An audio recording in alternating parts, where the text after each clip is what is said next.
still things that you can curve fit to.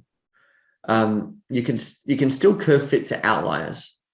Even in 10,000 trades, there can still be outliers which impact your decision. There's also market conditions that you could be curve fitting to. And so maybe there's a particular sector that is super strong and you do your optimization, and let's say your in sample happened to be heavy in one sector. I mean, it should be random, but let's just say it was. No. And you did your optimization and it curve fit to that sector, and then you expand it to the whole universe. Maybe you might, it might give you a different result. And when I look at a system that gives me 10,000 trades, I get excited because I know the in-sample, out-of-sample test is going to be easy to do. I'm not going to have to agonize over whether it's valid because I did my optimization on 150 trades.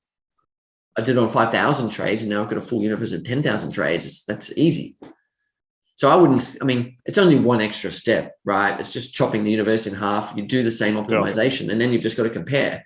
So you don't actually save yourself much time, but you lose information, which could be helpful. Yeah. So I wouldn't skip the step if that was me.